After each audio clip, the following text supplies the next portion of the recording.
But I think we can figure out where those cat problems are, where the biggest problems are. But it also takes some support from the community. If we're gonna put the cats back, there are issues, like you were saying a minute ago, if somebody they're getting under their house or shed and they don't want them there, you're gonna have to do some stuff to combat, just like keeping raccoons out of the house or possums or whatever off your property. If you don't want them, you're gonna have to do some things to keep the cats away. But if we really wanna effectively get rid of or reduce the cat population, I think they'll be there to some degree.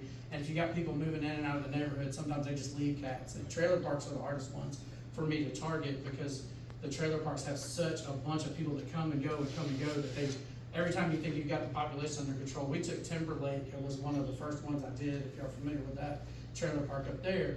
It was one of the first ones we did TNR on, and we were super effective.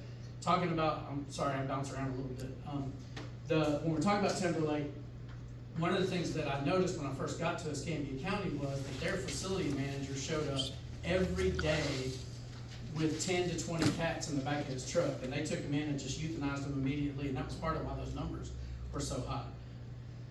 And he told me, he's like, I'm just getting rid of the cats in the park. And I was like, are you getting rid of the cats in the park, or are you just kind of doing, because we're not exterminators. Animal welfare is not an exterminating department, but that's what they were basically doing, was exterminating unwanted cats. But the problem is, just like I told you, you've created this huge vacuum, and so all the cats are reproducing. You're having this big cat problem just keeps coming back on you. And that's what's happened at Timberlake. And then you add to it all the people that move in and move out, and they just, when they move out, they leave their cats behind. So it's really hard to get it under control, because I thought we were being really effective the first 2 years, and then we had it come back. So we had to, that's like one of those high maintenance areas for us, which is real difficult. I've got some partner organizations that take care of Timberlake now. We don't do it. But they still have that. But we have been effective in some of these other areas, and I think Navy Point would be a great way to try our next stage up from that. Yeah, so let's talk about how, not saying we're going to, let's talk about, steps that you would take, what you would need from us, if it's defining these hotspots, what behavior you need to modify in the neighbors. Well, I think, and again, not everybody's gonna like it. It's always controversial no matter what you do, because some people just don't want the cats, right? They're absolutely don't want the cats here. And what I tell them is, I can't remove all the cats. We can't make them disappear. And so we did some numbers. I had a commissioner that was adamant that we were gonna have to figure out how to resolve the cat problem by getting rid of all the outdoor cats. Well, first of all, you're gonna have a whole bunch of people that want to strangulate you, because you'll know some people are really passionate about having the cats outside, taking care of the cats, things like that. The other problem is, it's not a $100,000 problem, or when you start talking about money numbers, you're talking about $8 to $10 million problem, if you can even do it, and that doesn't even include the logistics problems of it. That's just we need about $100 a cat to get them either euthanized or altered. You can pick either number. If you want to have them euthanized, it's probably going to cost you about $100 an animal. If you want to alter them and put them back out, it's going to cost you about $100 an animal. This is kind of raw numbers that we're putting together, and that's at hugely discounted prices of the county being able to do it, things like that.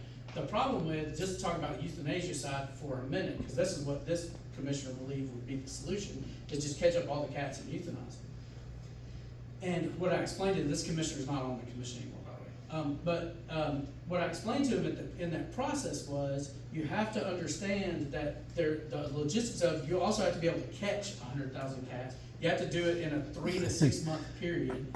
You'd have to have a staff that could actually euthanize them, not just physically capable of it, but mentally capable of it. Understanding that euthanizing animals is very difficult on staff in general. And so saying we're gonna euthanize 100,000 cats over a short period of time, just the sheer numbers are not, they're just not manageable.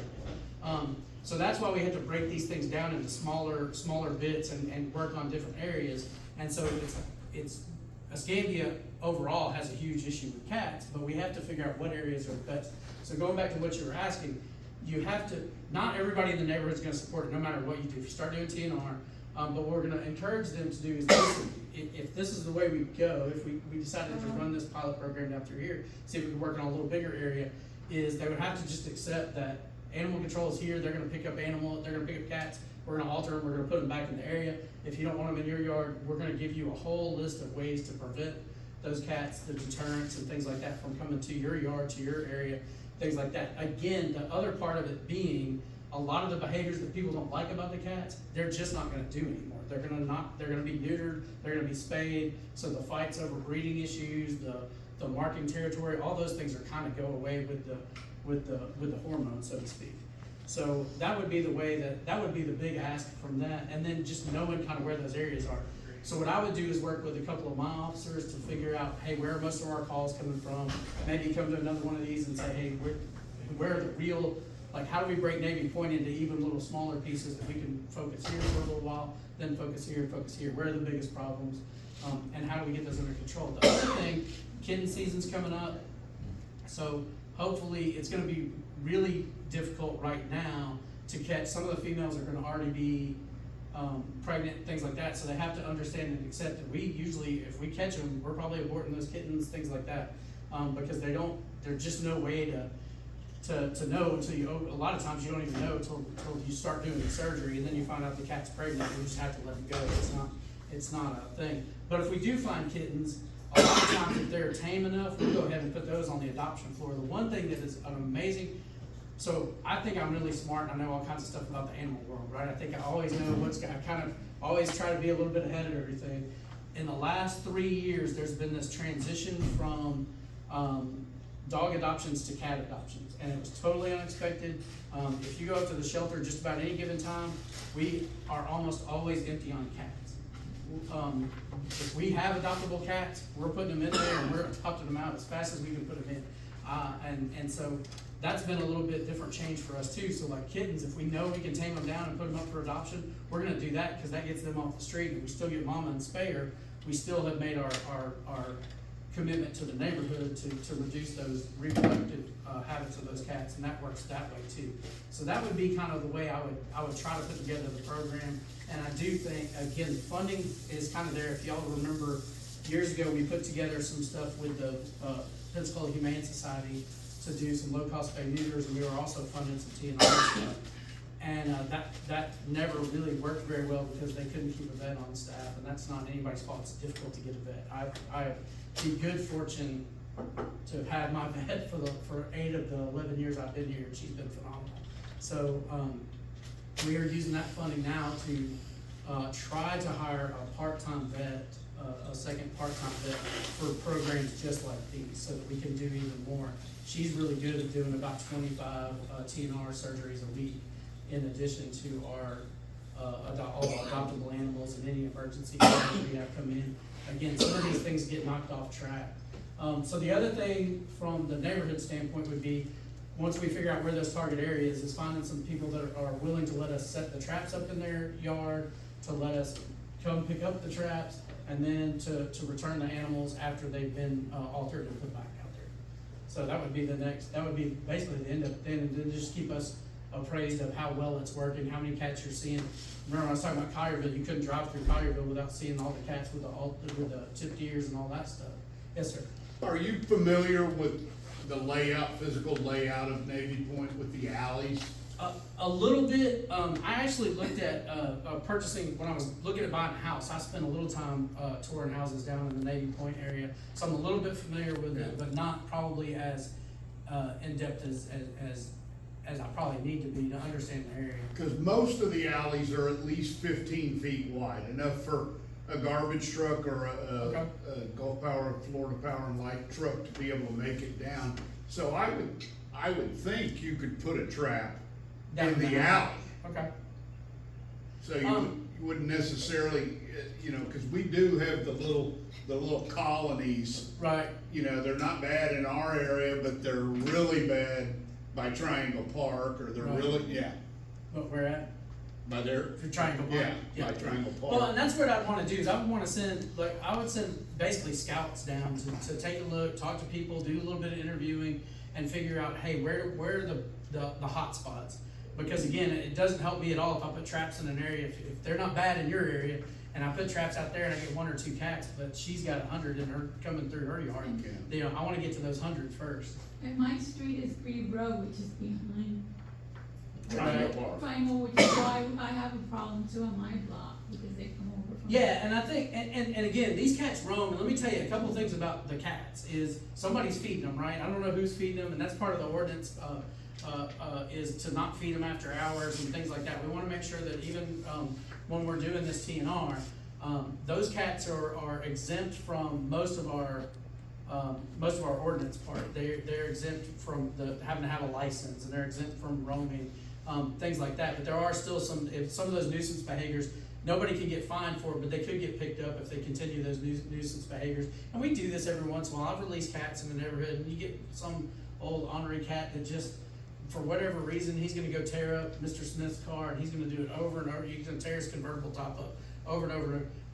Our group is gonna remove that cat from the neighborhood because he's given a bad name to all the rest of the cats, and it's usually just one or two cats that just don't wanna play well with others. It's just like anything else you do.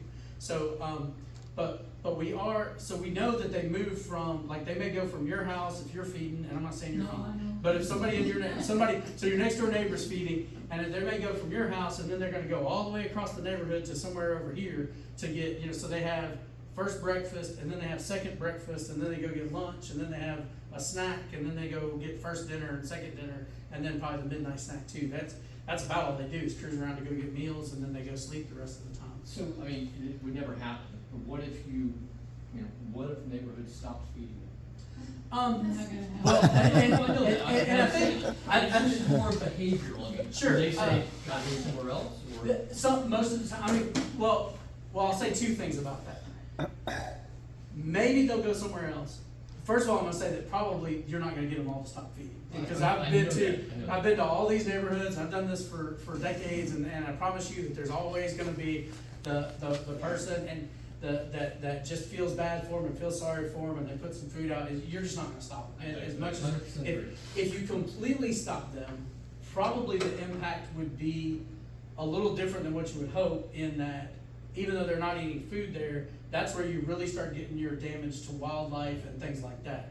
Is because now their food sources are all dried up, so now they start hunting. Look, after you do this TNR stuff, these cats get fat, they're not hunting anything. I know people who argue that they're gonna hunt birds and whatever, but these cats, there's enough people in your neighborhood feeding, they're gonna roam to that house, and they're gonna get those meals, and they're just gonna get wider and wider, and they couldn't catch a bird because they can't get this far off the ground most of the time. So that's not really a concern, but that would be, if you could get everybody to stop feeding, that might be the negative to it. Okay. Now, the population would probably decline naturally to some degree. I'm not gonna say it's gonna be as effective as TNR, but if everybody stopped feeding, it would probably decline naturally because their breeding cycles kind of hit because of resources available. And so if there's less resources available, but again, it also depends on how much wildlife, how much hunting they can do, things like that, so. So are there best practices we can share with our neighbors who, I'm gonna feed these cats, when you say? Yeah, so what we would do is, at the same time, we would distribute some information. We prepared some information for our officers that are usually there, answer a lot of those questions, but we would also put those out. There's part of the ordinance is, because we don't want the raccoons coming up and harming, because they could hurt somebody or things like that. People tend to start feeding them too, and then, yeah, I can't tell you, I was a sweet little old lady in Memphis that used to buy cat food from me that would use it to feed all her raccoons in the backyard, and she became a raccoon lady just like the cat ladies. And I kept telling her, you gotta quit feeding these raccoons, you're gonna get hurt, because raccoons don't follow the same whatever as they hit a certain age and they're ready to whatever, or something startles them or something. And she got shredded by a whole bunch of raccoons. I mean, they almost killed her. And so we want to make sure that food's not down, when we're not drawing that wildlife to the homes. They have plenty to eat out there and whatever. So, but they'll take the easy meals if you leave them out. It's kind of like bears if you leave your garbage can open, right? They're gonna get in and go. Well, raccoons will come get everything if they can. So there are gonna be some things like that. Please don't feed them. If you see them in a trap, please leave them in the trap. We've had that issue too, where people feel sorry for them in the traps and they let them out. That's why we try to get our officers to set them certain days, monitor them, we go pick them up the next morning, things like that. But we'll give out a little bit of, here's what we're doing. I would probably put something, and if, like I said, either come down here and present it, or maybe even do something in a written form that you can share with everybody in the neighborhood. So it won't be a surprise to you or Ted to hear me sort of recap just briefly Sure. some of my big concerns that, happened at the last meeting that I was really shocked and went away feeling pretty rotten about some of the things that got said from the front of the room about county animal control. Especially John, since, I mean, so many people are so grateful that people do not understand what a hellhole you walked into with that Escambia shelter. I mean, they were operating on animals with no anesthetic. There was no painkiller. They were killing, I mean, it was awful up there. And then, especially now with the economic downturn, you guys are so strapped. But what really shocked me is this notion that the county was anti-TNR. Literally said that they bully old people, bully old ladies, a lot of misinformation about the ordinances and stuff. And I would not have blamed anybody in this room for walking away thinking, oh my God, that Escambia County Animal Control is just a bunch of pieces of crap. I would have, like, if that was just my first impression that I was getting. So how do you bridge the, because there's gonna be now a trust issue with the neighborhood. Sure. Because it's been kind of put out there, a lot of stuff that, you know, But, the CRA is gonna pay for this when we know that it's not. And then, Right. of course, she wanted donations. It got to the rub and it was like, I need $6,000 to get started. And I'm like, or maybe there's taxpayer money. So it sounds like you're saying there's some taxpayer money people don't necessarily need to be donating to a Yeah, non-transparent I would- fund. well, there's a couple of things, so I'll kind of cover all the things that you kind of recapped before. First of all, yes, it was a dumpster fire when I got here. It was, I gave a little bit of background for some of y'all that weren't in the room before, or a lot of y'all weren't in the room when I was talking about it, but my background has been an animal career since I was 12 years old.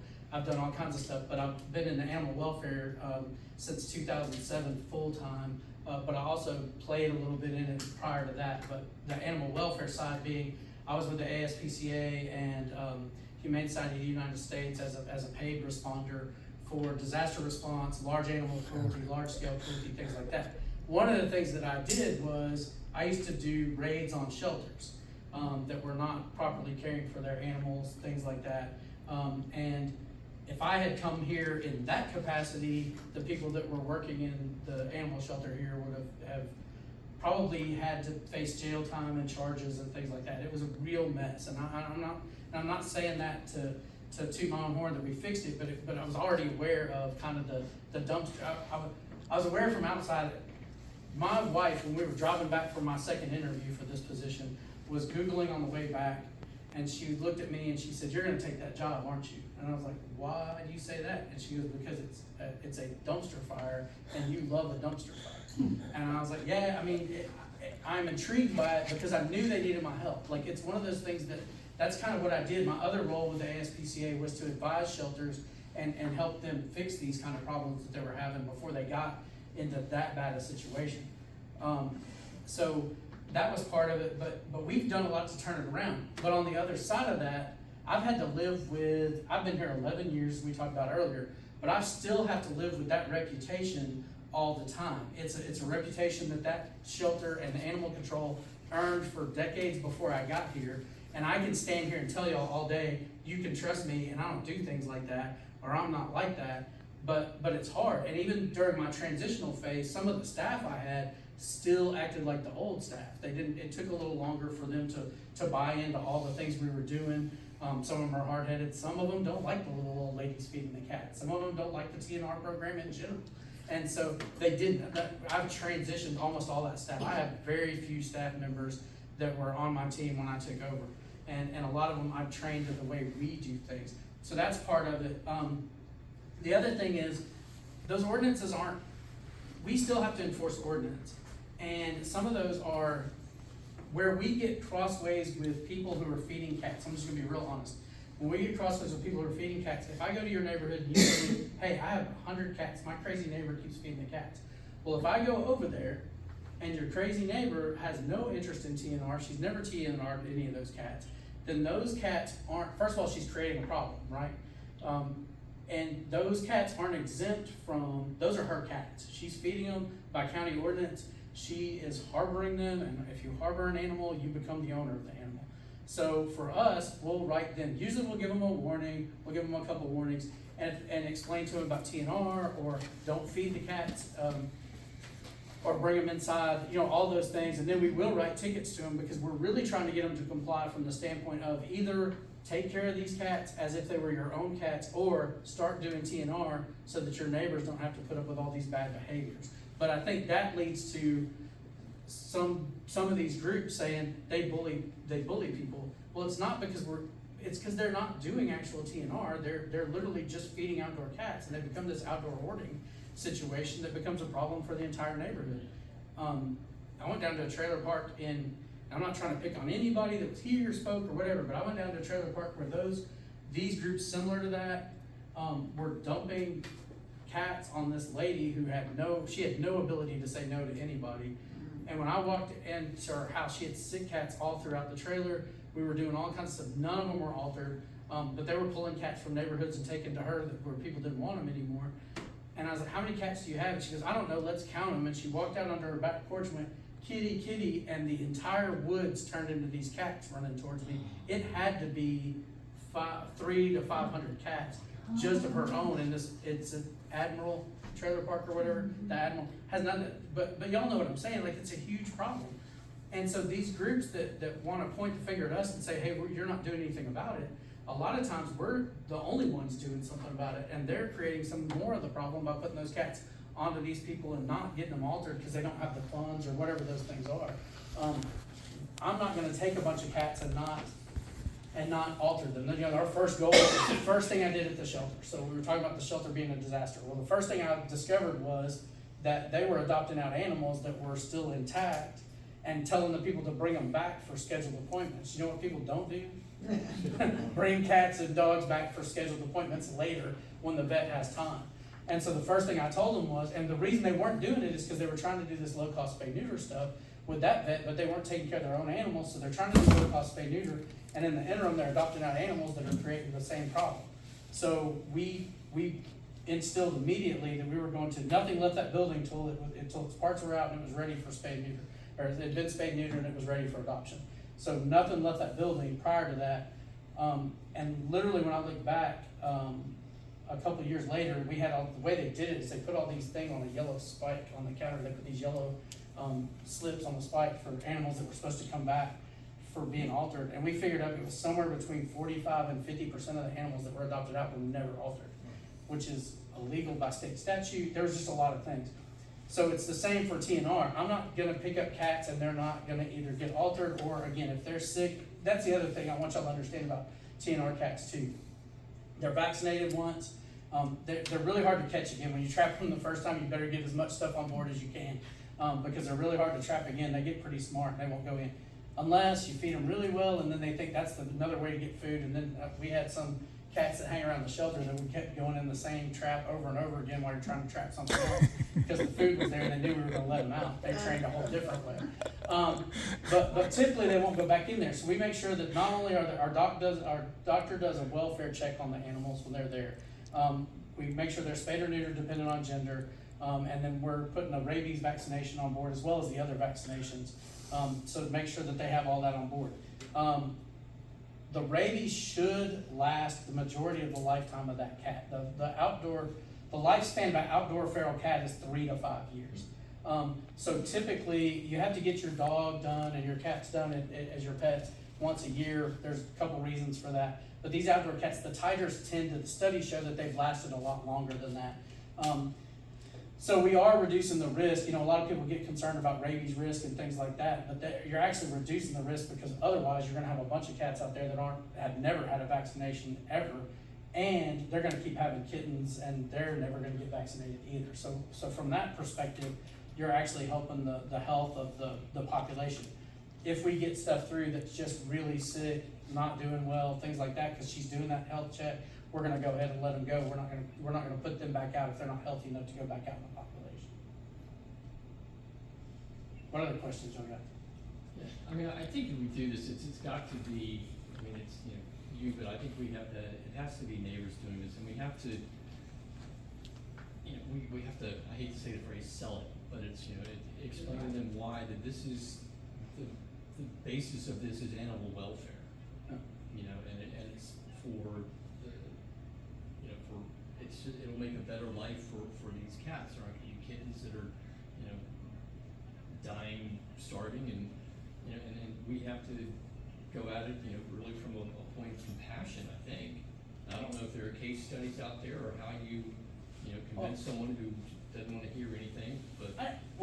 First of all, I don't know if you can convince anyone of if they don't wanna hear. Like, That's very true. you're gonna have some people that are just, they're gonna have their blinders on and they're gonna say, this doesn't work, and you have the bird people that argue, that they're gonna kill the birds. And I tried to explain to that, even going back to 2014, when I was standing, and again, I was green to our whole organization and didn't know what was happening, and I was getting it from every direction about, I was getting it from FWC, and I was getting it from the Audubon Society, and I was like, what, I just got here, I didn't even chance, the health department was even.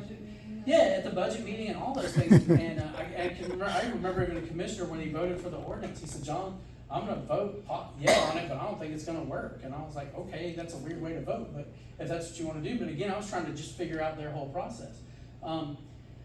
But Sharon was at that meeting. yeah, she was. And so one of the things though, I can remember talking to the then president of the Audubon Society. I don't know if it's the same person or not, but he stopped me after it. He's like, well, they passed it, but I can't believe they passed it. And I just want you to know, appreciate your conversation we had about this, but this program is going to create more problems for the birds. And I said, but I don't understand. Less cats mean less birds getting killed. That's just the bottom line. We want to lower the cat population. We have the same goals. It's just a different approach. And he said, well, you just don't understand. He said, the Audubon Society has all these studies that say that cats kill birds. And I said, I'm not telling you that cats don't kill birds. What I'm telling you is less cats kill less birds. I don't know it's simple math to me. I don't think it's that difficult. But then he proceeds to tell me how he feeds the cats in his backyard, and he loves cats, and his aren't altered. So he's like, but he loves the cats too. So, but he knew that as the president of the Audubon Society, he had to stand up there and say whatever. We ended up doing TNR on his cats. So, but those are things that are always going to be challenges. Going back to what you said about money, one thing that the county, obviously we don't have endless amounts of money. But these are programs that my vet loves. She loves TNR. If I've got her down here to talk to y'all could count on Better Order Pizza, because we're gonna be here until midnight. She loves to talk about TNR programs. She loves to explain how it works. She loves to talk about the vacuum effect. I try to do it quicker, and if you got more questions, I'll go into it. But I think from her perspective, this is kind of her passion project. Wes Marino came to me when he first took over as the county administrator, and he said, what are we gonna do about the cats? And I was like, well, this is what I've been trying to do, but we can't do it on we don't have enough support from our local community. That was one of the things when we passed the community cat ordinance. I was told as I sat there, and again, I'm the new guy, I'm green as green can be. I don't know any of these people, I don't know any of the players, but they're all telling me, all you gotta do is get the ordinance passed, we'll take care of the rest. Sharon Bird was one of them. We'll take care of the rest. Our organizations will be the ones that go out and do the TNR part of it. You don't have to worry about any of that. We just need the ordinance. We don't need money. We don't need any of that stuff. And I was like, that's fine. And then we passed it, and then I saw exactly what they were doing, and it was, if somebody made a donation to their organization, they'd go pick up a couple cats from over here, a couple cats from over there, but they weren't effectively pinpointing and targeting the TNR program. And if you don't do it that way, it's gonna fail. It fails every time. I've seen it happen a ton. So from our perspective, that's where these pilot programs come from, and I think that's where Navy Point fits our profile for the next pilot program. Okay, so let's do it. Can you start? I think so, and I think, like I said, I wanted to come down here, get a feel for what y'all wanted, figure out exactly, and again, I know there's gonna be some opposition to it as well, but I will put it into a kind of how we structure it. I have to figure out from my officers who's working this area now. I don't even know who I have coming to Navy Point now. We've rotated a lot of officers through the last little John, bit. don't lose track of Bill's comment, which was an important one, is we fit for so many reasons, but. Would you speak up, because please? I was just saying, I was telling John not to lose track of Bill's comment about the alleys. We fit this program for so many reasons, but it's really golden on the alleys, because even though Sharon's organization and some others are now advising people to pull the feeding up into their yard and hide a station. Right, okay. For the most part, people are feeding back in the alleys. Okay. And so you guys own the alleys, and so you don't need anybody's Right. permission to put traps. Of course, it would still be better to have buy-in, Yeah. so Right. that you didn't have people coming behind and messing with the traps. Well, but- yes, sir. To tag along with that, get rid of all the food except for your guys whenever they're out there checking the traps. They're gonna feed at 4 o'clock. Right. And they're gonna take the feed up at 5 o'clock while they're still on the clock. And the cats get used to that and we can get them. Yeah, I think there's definitely some science to how you trap the cats and where they're fed, and that's what I want to know is where the cats are hanging out the most, because that's where I know where the feeders are, right? Yeah. I know that if they're all if they're Put that out in front of my house. Yeah. Yep, you got one spot, two spots. yeah.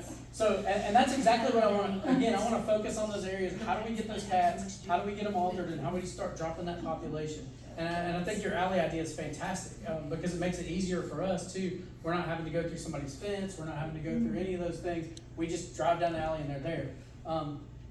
What we usually do is drop the trap off the night before, and then we pick it up the next morning. Again, we coordinate with all the people who are kind of watching them. If we find out that people are, one issue I have had when you put it kind of in public right of ways and stuff is that people steal your traps.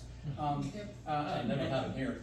Do and, They don't pawn them. yeah, so I have had, it's part of the reason we don't loan out traps anymore either, is because the people we'd loan them out and people would steal them. So so we usually try to put them somewhere where, and sometimes even if we put them out in the public area, we try to put a lock on them of some sort around something so that makes it a little more Disguise difficult. them as beehives. Yeah, just maybe. So there's a lot of challenges from that standpoint too, but I think the alleys make Navy Point maybe one of the easier areas to do that, so I appreciate that, pointing that out. I had a thought, one other thing I was gonna say, and again, I'm not trying to pick on the group that was here talking before me about this or anything like that. $6,000 for an organization like that does not go very far. And if you have, and again, I haven't really deep dived into how many cats I think are down here. That'll be kind of, our scouts will start figuring that out. But if you give them if you give somebody $6,000 and they're paying, it's averaging about $100 to $150 to $200 a surgery, you can see real quick you're gonna run out of money in a hurry. Because of the way we're structured and because of our vets on staff and things like that, and our overhead is the county's building and our, those kind of things, we can do a lot more surgeries for a lot less money, and that's where it becomes effective. And again, it's part of our program. We want it to work because it shows that animal control can fix problems by using different ways. And so I think that's where this comes in better than y'all handing some money to somebody who may or may not be able to utilize it. And that's not throwing rocks at them. It's just they're gonna be limited real quick on how many surgeries they can do, and if you run out of money, it becomes non-effective. And I've seen that happen a lot of places. What other questions do I have about cats? How do you want us to identify those people that are willing to have the traps placed in their yards to keep them out of the alleys and open to people stealing the traps? Well, and I think the same thing, and a lot of those are gonna be your feeders, right? So if we know we get the people that are feeding and they're already feeding in their yards, it makes it even easier. I can set the traps up. What time do you feed? Or, don't put out food today, we're gonna put the traps in your yard. We'll put, whatever Dr. Lee says she can do that next day, we'll put those traps out. If she says she can take 10 on her schedule, then we'll put 10 traps out, or maybe 5 here and 5 there. We'll grab those animals and bring them in, because the people who are feeding, they're the ones where the cats are gonna frequent, even if they're going to your neighborhood. If we know they're feeding, they may be hanging out in your neighborhood for a while, and then they're over there, and then they're at Bill's house, and Bill's not giving them anything. Are you feeding them? No, that's what I figured. Bill's not giving them anything, so they're just mad at him. So, but that's what I would do, is I would start when the officers come out, or y'all can send me an email or whatever, any way you wanna do it. Ted's got my email, and y'all are more than welcome to send me an email and say, hey, these are people who'd be willing to let you come in and trap in their yards.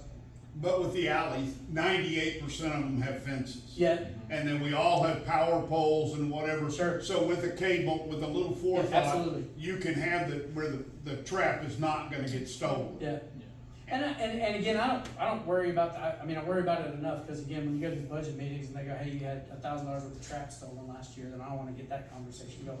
But Stephen yells at me, The but, real plus is if we, at a meeting during the day where we can get people to come and we can pinpoint these colonies. right, You have a trap at this one, at Sonia's, at yours, at all, we're hitting every one of these colonies. right, We're getting cats out of them yep. equally. Well, and that's exactly what you wanna do, is you wanna knock down, the colonies as fast as you can. The one thing I will say too is that when I was at Collierville, one thing that I did, was that we notified the neighborhood, hey, we're trapping in your neighborhood today. We would put signs up and we would say, hey, we're gonna be trapping in your neighborhood today. Please don't feed. If you have if you have a cat that you let indoor, outdoor, it's not legal in Escambia County, but we all know that people do it, right? So if you have a cat that's indoor, outdoor, that's your pet, please be aware it can get trapped, because part of that warning was always, if your cat gets trapped and it's not altered, sorry, it may come back with a tipped ear and may spayed or neutered and all that stuff. Now, I will tell you a crazy story about that. I had we had a guy call one time, at this one neighborhood, we dropped traps on Monday, pick them up on Tuesday. Usually Wednesday morning, we would release the cats back to the neighborhood they came from. And I had this guy call me on Thursday, and he's like, hey, when do the cats come back? And I was like, the cats have already been released for this week. And he's like, and he started talking to me, he's like, I had this cat, well, this cat had a big tumor on it, and we ended up euthanizing the cat, because it wasn't gonna have a good quality of life long-term as an outdoor cat. Except for, he was like, what am I gonna tell my wife? And I was like, I don't know, just tell her that the cat had an illness.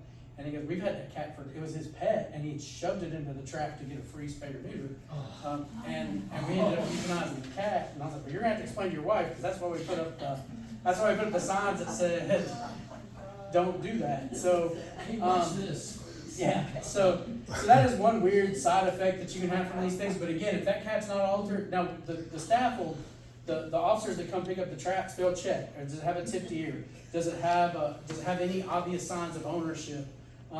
If it has obvious signs of ownership, if it's wearing a collar or if it's microchipped or whatever, we're still bringing it to the shelter, because we want to talk to that owner about, hey, why is your cat out running loose in the neighborhood? It's supposed to be, if it's your pet, you gotta keep it indoors. Is it spayed or neutered? We usually just tell them, don't do it again, and see how it goes from there. But I think I think Navy Point is a prime opportunity for me to take our pilot program and do a little bit bigger community and see how that works. And I think this is exactly what we've been looking for as our next kind of challenge. We take it as a challenge to help out the neighborhood and make it awesome. I think that's fantastic. And Mel, thank you for reaching out, arranging the time here. Thank you so much for being here. I mean, so what will the next steps be from your end, from our end? So I'm gonna leave. I'm gonna tell you, I'm gonna leave this meeting and I'm gonna go to probably tomorrow. Depends on how the day plays out. Wednesday's a rough day for me some days. But I'm gonna leave this meeting and get the team together and just have a discussion about, hey, I went to the Navy Point's neighborhood watch meeting. We had a discussion about what we're trying to do, their challenges with the cats, and then probably start sending some officers to kind of scout through here, see, drive down the alleys. What do you see? What are some good placement points? I'll leave, like I said, I'll leave a couple cards up here. I think a lot of y'all have my email address. If not, it's really easy. It's J.A. Robinson. Yeah, I can write it on the board. Y'all won't be able to read it, but I can write it on the board. So, I told you. I did get an education, I promise, but I don't write well. Ted.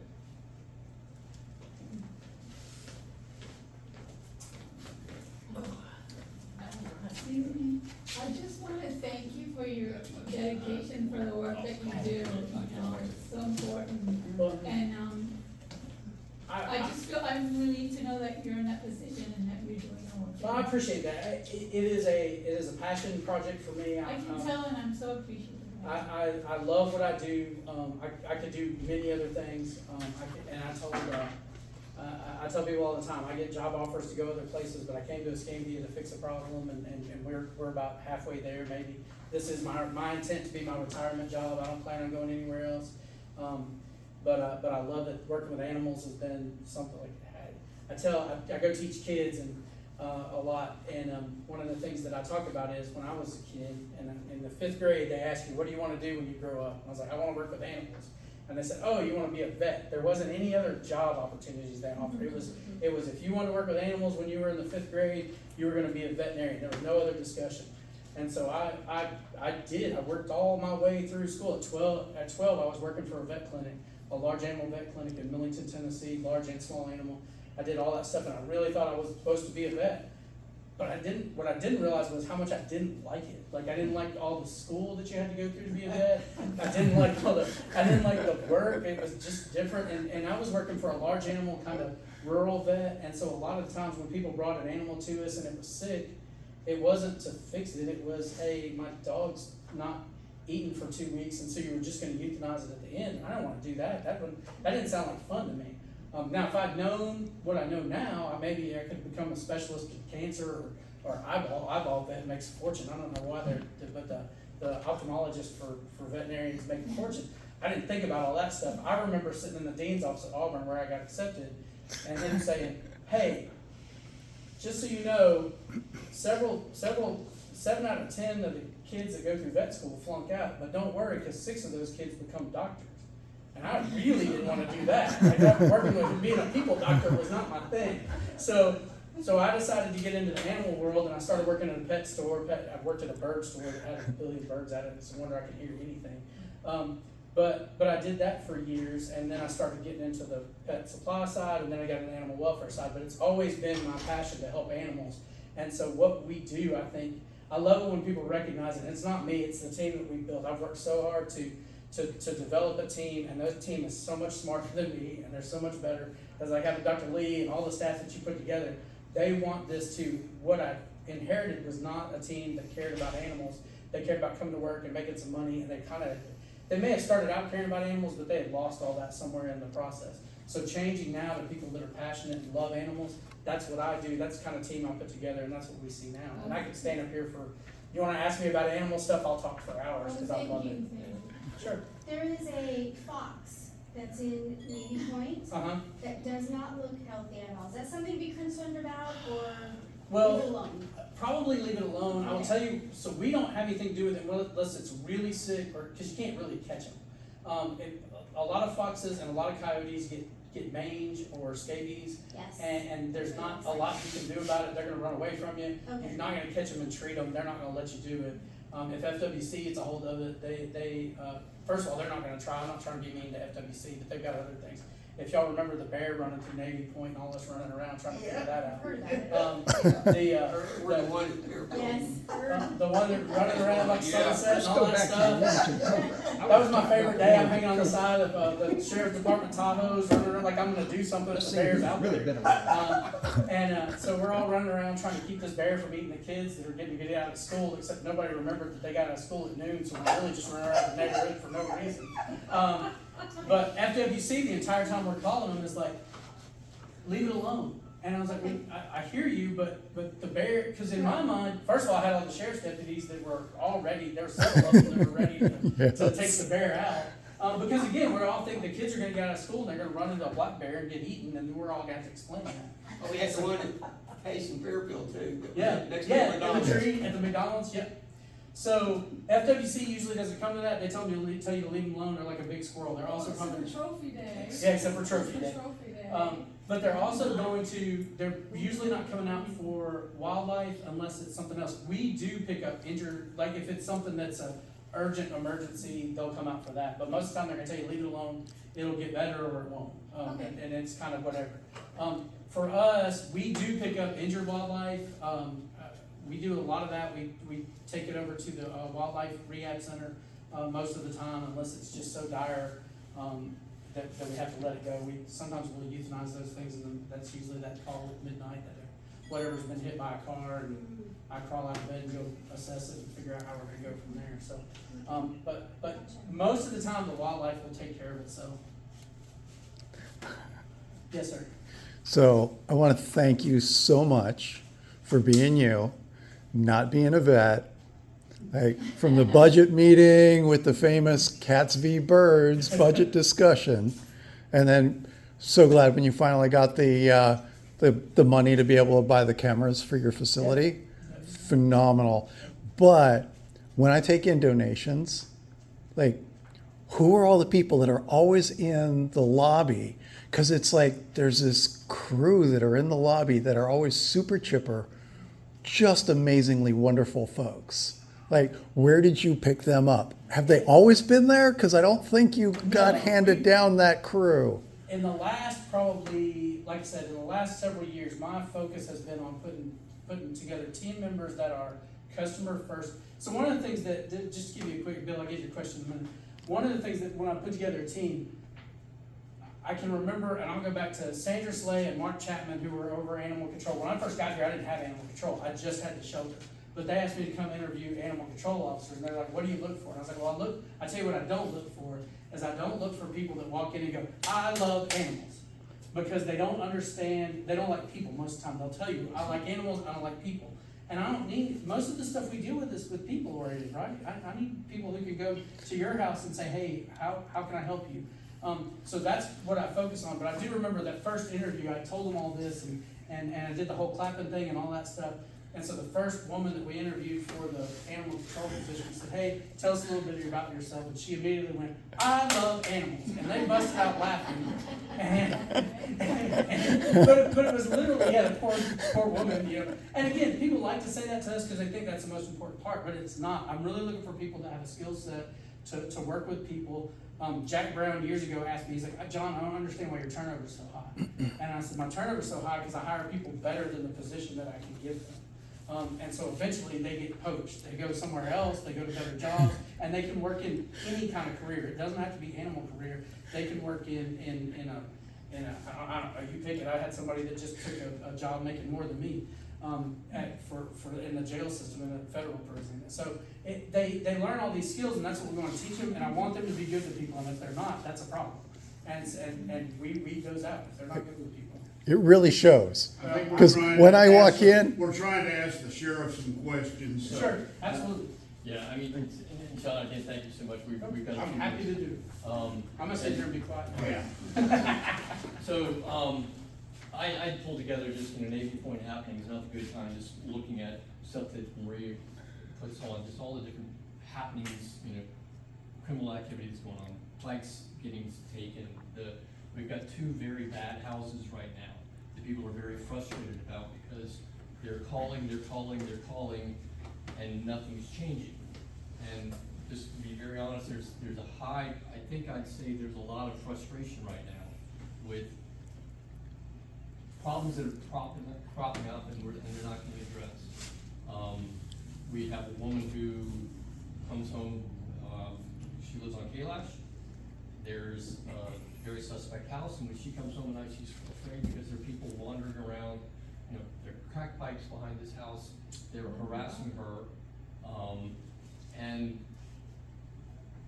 we're constantly. I spoke with Commissioner Kohler this Saturday. He came to an event we had, and he's like, Ted, it's worse elsewhere. It's like, great, we're the crown jewel, but we can't slip down, and we feel like we don't have a presence of the sheriff's department that we need.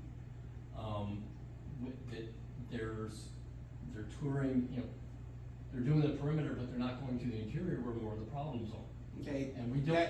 that's not necessarily 100% true, because when I drive through, I go through. Okay. the Okay, entire neighborhood. you've said that, and I've seen you, and I'm not arguing. I only see you on Bibles. No, I'm all Okay, through the you neighborhood. say that. Yeah, I mean, I'm not trying to argue, but I live right across from the overflow park. Mhm. And when I see deputies parked, they're always parked in the boat ramp, because there's nobody there. When at night, when the park is supposed to be closed and empty, and there are cars in and out of there all the time, I made 2 calls in the last week, but again, I know we're not they're triage things. People left before the deputies could get there, so I called and said, they're gone. But the presence it feels, so I'm saying, instead of going and sitting in the boat ramp parking lot, sit in the overflow, because that's where the cars are. Have y'all They reached do. out to the patrol commander at the sheriff's office for that? Because I have control over what community policing does. I don't have control over what the officers on patrol do. when I come through, I work primarily day shift. If I'm working at nights because I have a neighborhood watch meeting, or now we're gonna be doing, security surveys at private schools in Escambia, and we have to do nighttime lighting surveys to see if they have sufficient light. But other than that, my work hours are during the daytime. Yeah. And it's, but Bill, I guess, and this is a team effort, we're not trying Yeah, I to understand argue that. with it, I understand. and I assume you are on those other roads, but the question is, if they're gonna do their paperwork, I don't want them to get hurt sitting in front of one of these trap houses. But one of the points was if they're gonna do paperwork at 11 o'clock at night, to sit in front of one of these houses, Are you thinking these are drug houses? oh, we know they Have are. y'all called? yes. Oh, yeah. Oh, multiple And times. we're not supposed to, David says we're not supposed to Right. give you the Who address. have y'all called on? Narcotics, I've talked to, community policing, I've talked to a number of them, and one of them is a relative. So, I'll call. I know that the problem you have with narcotics is you don't always see what narcotics is doing. It's not something, I worked in narcotics for a Yeah. while. It's not something that you're gonna call on today and tomorrow the house is gonna be gone. Oh, well, we It- know, it takes and a we while. know they've gotta buy from, an officer, and they gotta do this, or they gotta buzz somebody, but that's the point. If we see somebody going in and we got the car, we're hoping we can tell you guys, you can stop them on Barrancas. And that may or may not be able to happen, because the sheriff talked about it on the news today. We have 300,000 calls for service a year in Escambia County. The concern coming up with the new budget, we're gonna get an additional 8 officers come October. We're gonna get an additional 8 officers the next year, and an additional 8 the following year. So the county's locked into an agreement to give us 24 officers over the next 3 years. Before, the sheriff's office was lucky if we could get 1 or 2 positions every year. So the Board of County Commissioners is listening with the sheriff now, and they're concerned about what's going on. So they're starting to give him the money to be able to hire additional people. But let me ask if we can convince Kohler to put some of his discretionary income on, like the bike patrol, Well, which we know has to be funded, it's not a volunteer, but it's a paid position. Yeah. Federally funded. The reciprocal agreement, could we get the sheriff's department to say, and for Warrington, not Navy Point, but for Warrington, we can do by Davenport, Arrow Vista, Beach Haven, And that might be something that's possible. I Yeah. know that Sergeant Rifkin came and spoke to y'all about the bike Yeah, patrol. so he attended the sheriff's inauguration Yeah. instead. So they can get the bike patrol unit out. The bike patrol unit's used for a lot of different things. This last week, they were at Pensacola Beach every day because of spring break. And the problems that we have here, when we see spring break, problems on the beach increase tremendously. But they're not out all the time, because that's not their primary job. They're out doing everything else that they do. They're only on the bikes, like me with the horses. I'm only on the horses when we're called out for some reason, or I have something assigned to me. But it's something that possibly we could look into. but then my next question, and this may have been years ago, when somebody said that if the sheriff, the deputy stops and talks to me, he needs to see my license. And this may have been 20 years ago, so things may have changed. So if a cruiser's coming through the neighborhood, this is what I'd like to see. I'd like to see them doing 5 miles an hour, Yeah. just in my neighborhood, so that if Tina sees me coming up as a sheriff's deputy going slow, she can come out and say, did you see this guy on the bike, or whatever, or you guys, is this a procedure? If you see me out walking on the street and you're doing 5 miles an hour, how's it going? What you doing? Can I help you? Or from Yeah. you guys? The problem you run into, the rules have changed. We have to have some kind of reasonable suspicion somebody's committing a crime. Here's the thing, if you're walking down a road in Navy Point, whether you live in Navy Point or not, you have a right to be there. It's a county road. I'm not saying that, but if you say, how's it going? Is that a violation? No, But if Okay, you start see, getting in and saying, can I see your ID, it is. Well, but that's what I'm saying is, when you say to me, how's it going?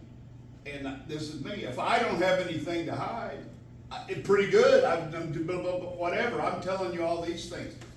But there's a problem. Yeah.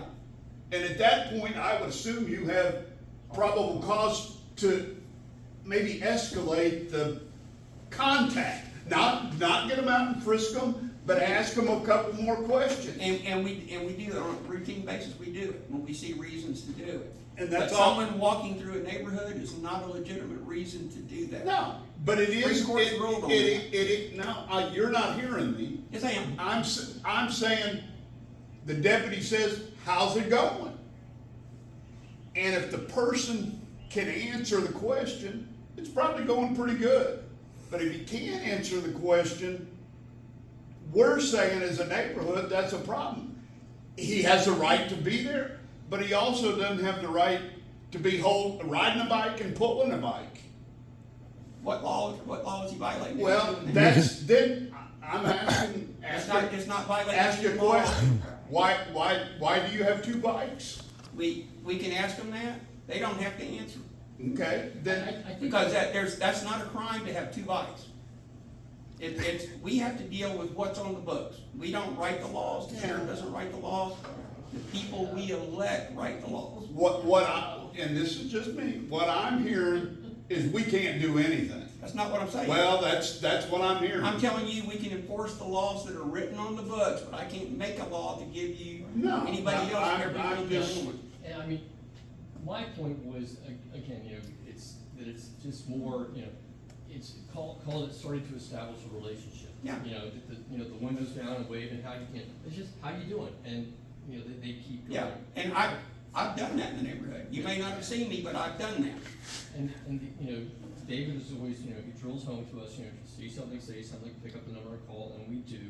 I said, my frustration, and again, because I'm front row center on that lot, when it's nighttime, and there are 6 cars, and it's February, and there ain't nobody fishing, and a sheriff's deputy drives through and doesn't give it a look, and the next morning I go out and I find weed, condom wrappers, bottles.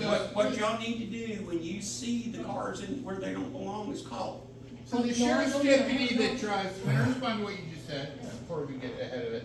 So, if you see a sheriff's deputy driving in Escambia County, You there's told us a that he's 90, going somewhere, well, but- that's right. So why should they stop for people parking there when they're going to a call about a burglary in progress or some other serious crime? So- So you need to make it a call that we're gonna go to, you need to call dispatch and say, send a deputy, And and you I do. want And- contact by phone. And Then we're coming. my point is, when you, during the daytime, you say you come in, go over the bridge, you're hanging left on Poplars, you go around, let's see, you go all the way around the circle, and you drive out. That's not what I'm doing. No. But I come in, I go through all the different roads. I come from different This directions. is just a for instance, and say this, does that mean that you are, when you're passing by the parking lot, that you're on your way to somewhere, to a crime immediately? I could be if I'm dispatched to Could be. that. Could be. I can't answer if they are or not, because I don't know what they have. And David, I'm certainly saying that if they're on, if they've been dispatched as something that, if there's a robbery in progress or something and it's serious, then by all means go to that. So there's a much higher probability that someone other than community policing is working a dispatch call. So the majority of the time, they're going to a dispatch call. Okay, community policing, because you have this neighborhood watch, we take time out and we give you extra patrols in your neighborhood. Yeah, I don't do this because I was told to. I do every neighborhood that has a neighborhood watch. I rotate driving through all the neighborhoods to have the extra visibility of the patrol car in the neighborhood. So there's, how many neighborhood watches now? Well, we started over 200. Yeah, so I'm going, and then I've got other complaints that community policing is working because we have, calls from different neighborhoods for particular problems they're having, so I have to go do those. We're dealing with the homeless, and this has been an issue that has finally, something's been done to give us some tooth on the homeless problem. Because now we can run them off of the county property, we can run them off of the state property and the fed property, because now, under Florida law, to get, and under the law from Escambia County, they can't be there if they're camping. Right. But we have to see signs they're camping. And does that include in a vehicle? Because Right now, because there's a guy. If we look in the vehicle and we see where someone's been sleeping in the vehicle, we can run them off. Well, if you drive over there tonight and there's a blue Ford Fusion, he's been camping there for a week.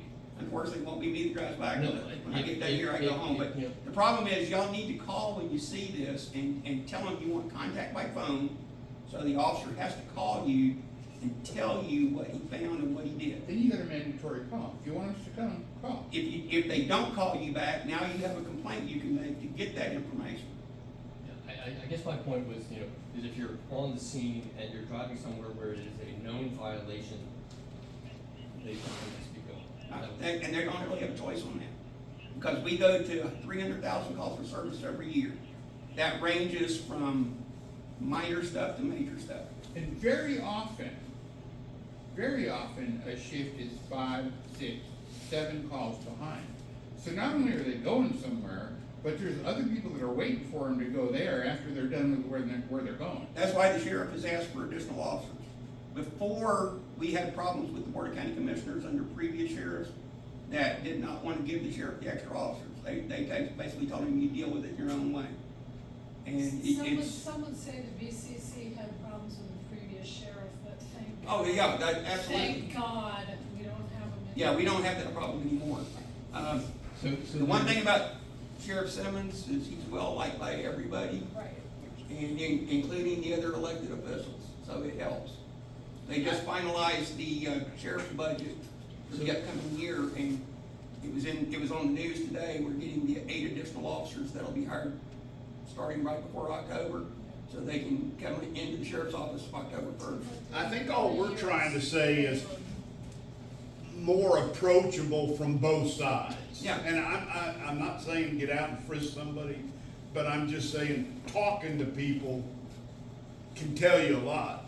Yeah, And but that's- I have to have reasonable suspicion to go into, if I ask somebody a question, there is no law that says you have to talk Right. to law enforcement. Right. So if I walk up and make a citizen's contact and say, hey, how are you doing? And they tell me to get bent, there's nothing I can say or do about it. They can turn and walk off, I can't arrest them for it. But Generally speaking, you're never gonna have the patrol people able to do what they were able to do in the 50s. Just get out of their cars, Yeah. walk beats, shine the light, check doors at night. It's just not happening. They're going from call to call to call. All we're asking you to do is to make the call, so we're going to your call. Right. That's all. do they, Document it. how's it handled if they're on the way to a call and they see a crime in progress? Depends on the level of If the it's an crime. emergency, they stop and take care of it. If it's not, they may have to turn their back on it. If they're going to They- somebody they being don't- killed, They don't report it? they might not. They may not even see it because they're going to that other call. Again, I said- That's the problem you run into. When you're in that patrol car, we don't have a crystal ball that shows us everything. Know that. And when you're going to a hot call, whether it's a call that requires lights or siren or something with an expedited response, you're not seeing everything else that's going on around you because you're concentrating on that call. You know, good example, Walton County just had an officer killed on a trespassing call. Yeah. Wasn't even gonna arrest the guy, he was just walking him out of the store. And the guy shot and killed him. We don't know why, the suspect was shot and killed, but he wasn't arresting the guy, he was just escorting him out of the store. They'd already done the trespassing warning inside the store. He was just walking him out the door to let him go on the street and have to go about his own business. Those kind of things happen all the time. So we're gonna do as much as we can to help you, but the thing is, you guys have to tell us when things are going on. If you're not calling and you're not asking, hey, I want the officer to call me back and let me know what he found out about it, you're doing yourself a disservice. You know, I work primarily 8 to 4. I work later when I'm doing the neighborhood watch meetings, which is, average about 7 or 8 times a month. And then we're gonna be doing these school surveys. This is something new that we got dumped on us the other day. The private schools in Escambia County don't have their own security people to do their security for the school grounds. So under a state grant, we're doing that now. And we have to do, in the daytime, we have to come out and do the security assessment, then we have to come back later that night to do the nighttime assessment, because I can't answer, do they have sufficient lighting in the daytime? Because a light meter is not gonna give you the information I need. So we're gonna be doing a lot of that now. Like I said, I patrol through as much as I can. But I've got, not on I don't have a district assigned to me, all of Escambia County. So when I'm driving through these neighborhood watch areas, I'm going all the way from down here to up to Cantonment and Century. So my hands are kind of tied on that. Just curious, I didn't hear something you said, so you have to, the taxpayer-funded forces have to patrol private schools? Not patrol. This is what they're doing. The Escambia County School Board has their own in-house person that does their security assessments for each school. Private schools don't have that, so the state provided a grant that to do this for the private schools, because they're not part of the public school system. They're private schools. So we're not patrolling, all we're doing is going in and looking at the security they have. We're spending roughly, 3 hours telling them whether their security is adequate or if they need to make some improvements on it. We're giving them a list of recommendations we're making, and then we're done with it. It's up to the school to take it and run from there. And it's paid by the grant. Yeah, it's paid by a grant through the state of Florida. The reason this came about was the school shootings. Because they're not only hitting public schools, but they're doing private schools also. So that's why the state of Florida, as part of the shooting down in South Florida, they have mandated now that these private schools need to have the ability to have these security assessments also. And it falls on law enforcement to do that. Because we're the only ones here in the area that are qualified to do it. Because we're certified as crime prevention practitioners and what we call septic practitioners, which is crime prevention through environmental design. Maybe another way to look at it is, you call 911, it's an emergency, right? You expect the police to come, right? Yes? Okay, so 911 is a mandatory call, we're coming. Even if you call back and cancel, we're probably not gonna believe you, we're gonna come check anyway, okay? So, on these lower level things, where do we hear about it? We hear about it at your meeting, where, you drive by, you didn't stop, why didn't you do it? And we've always just said the same thing over and over. If you want it to be a mandatory call, just call us. I'm a member of the neighborhood watch, send a deputy. There's people illegally parked doing dope or whatever at the dock or wherever it is. I want contact by phone. That's just as mandatory of a call as 911. When you call the police in Florida, and you tell them, send them, they have to come. Doesn't matter what agency it is. So we keep repeating this mantra, and then I hear you, their leader, in a frustrated voice saying, I know you always tell us this. Yeah, we always tell you that because that's the answer to the problem. You want us to come, just call us. Call the police, tell us to come, we're coming. If you complain about it at the meeting later, it's like, okay, well, did you call? No, right? You guys live in the neighborhood, you see what's going on. Neighborhood watch, the way it works is, neighborhood watch becomes the eyes and ears of the sheriff's office. You tell us what's going on, when it's going on, so we can fix it. Finding out about it 2 weeks later in a meeting is not gonna fix the problem. No, And we would love to take care of all your problems. But the problem is. Kelly, and I know a lot of the dispatch. Yeah, the problem is, sometimes when people call, they don't say send an officer, they say, hey, you have someone, this is going on. You may or may not get an officer on that. No, Because and what they do on those is they bolo them, be on the lookout for, so if an officer gets available, he can come check on it. But I can tell you from all my years on patrol, it's not unusual to see a dozen calls holding on the computer screen. Because everybody in Escambia County is calling the sheriff's office. I mean, everybody. Mm-hmm. And we have a lot of deputies that work off-duty jobs, and they respond to calls too. They respond as backup to free up other officers to go to other calls. I know I do it whenever I'm working an off-duty job, we have to. We're required if it's closed to go to it. It's 7:15, I appreciate. But if you guys will call, it'll help us. And like I said, the sheriff's looking at getting as many officers hired as we can get. Fortunately, we have a county commissioner now, so that the county commissioners are working with the sheriff.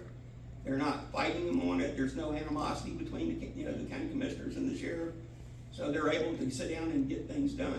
We did it 3 years ago, they had a 3-year agreement on hiring additional officers and bringing the pay to a level to help keep officers. Now they're doing the same thing for the next 3 years. So when we lock them into a 3-year agreement, that money's there. They've signed an agreement with the sheriff, we're gonna do this. And we're gonna get the guys hired. We've got a waiting list of about 300 people right now that are waiting to become deputies. We have cadets at the sheriff's office that are first in line waiting for the positions. They're just waiting for the openings to be created. They will go from cadets to trainees like that. We have our own in-house academy, so we don't have to wait for George Stone to have an opening. We do our own academy at the sheriff's office now. We're one of only like 6 agencies in the state of Florida that have an in-house academy. So when you go to the academy, you're not being taught generic things, you're learning sheriff's office. And they have to sign an agreement when they get hired that they'll stay with us for a certain number of years before they can leave to go to another job, or they have to pay all the money for training back. So don't be reluctant to call. Call early, call often, call as many times as you want. We're not gonna come if you don't call, and if you do call, conversely, we're coming, especially if you say, send a deputy, I want contact by phone. But So we encourage you to let y'all know what happens when I'm patrolling through, I go around the outside first and then hit the inside. So I'm going up and down all the roads. I've stopped and talked to people that I've seen, asked some people, hey, you know, that I see out living in the yard, hey, anything going on, y'all that we need to know about? I've done that. That's appreciated, And there's not a whole lot more I can do other than that for, you know, myself. I'm not even required to do this. I'm doing this on my own because you guys deserve everybody in Escambia County deserves the same level of protection. I move that we adjourn. Yeah, so David, thank you. You're welcome. John, thank you so much. Everyone, in May, Commissioner Colbert is gonna join us. I'm not sure of the date yet because he has a conflict on Mondays. So working the date for that, and hopefully we will get a larger committed turnout. And if we need to move it to a new location. Just let us know whatever you need to do. Let us know when it is too. Yeah. If not, we'll be here on the regular night. Yeah, no, we just need. I've had that happen several times, not with this one, but other meetings. Yeah, so I will share that but let people know that we're gonna have the commissioner meet. That was fun. That 150, yeah.